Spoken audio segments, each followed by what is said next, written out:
Welcome, y'all. It's Wes with DIY Food Plot Pro. Thank you so much for joining us.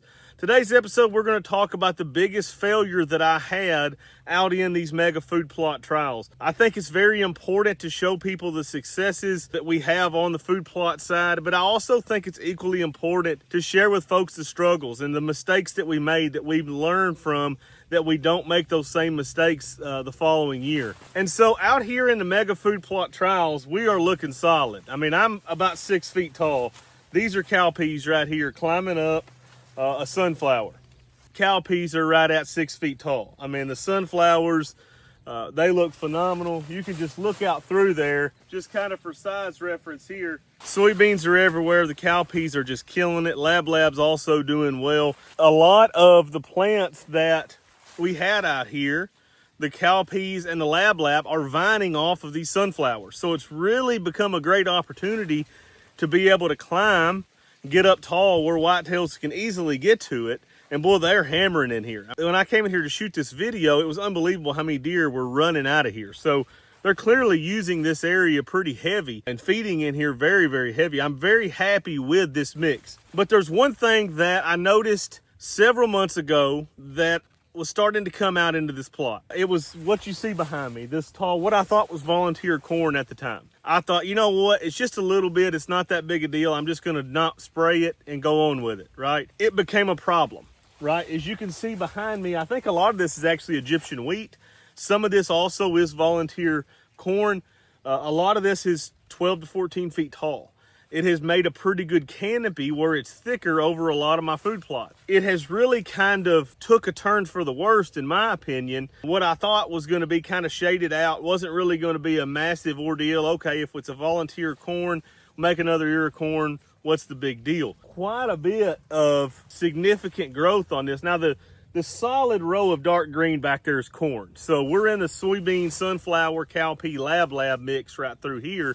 So everything that you see growing out here is either Egyptian wheat, volunteer corn, or some other type of large grass. We're still very, very clean out here on this plot. And I think that's very important to mention. Was one of the things that I did this year was I didn't spray any herbicide over the, I think I got caught up in that too much. I knew I should have come out here with a clethodim application when this stuff was about knee high. Hit this with clethodim. It would not have hurt the cowpeas or anything like that. Soybeans would not have hurt them one bit at all. It's a grass only herbicide.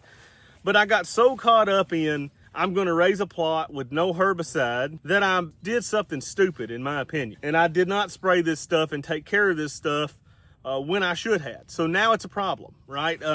Now it's going to be very difficult for me to come in here and interseed anything because I've got this volunteer corn or volunteer Egyptian wheat growing in my food plot. So very, very difficult situation for me to be in. So now I've kind of got a decision to make. Do I come in here and disc this down and ruin all this great quality forage that we produced all summer long? And I think a lot of you know how I feel about that.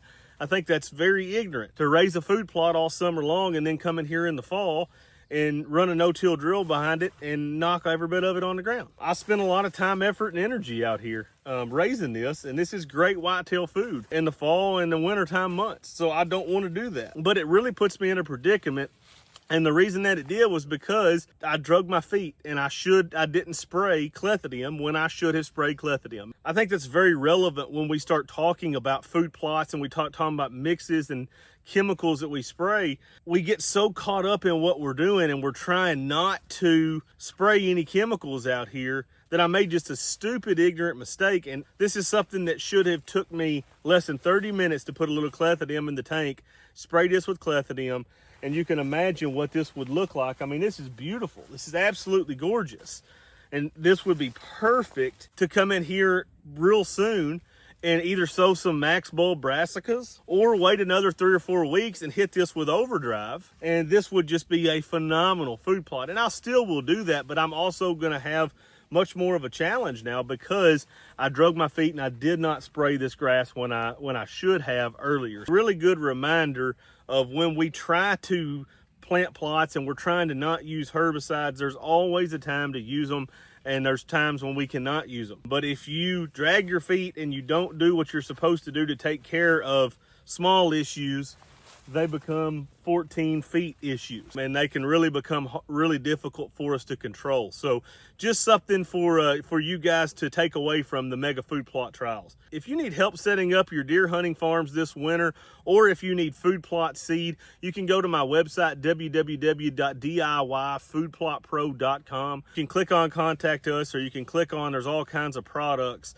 I've got Overdrive, Max, Bull, Brassica, and Clover. I've got Southern Draw.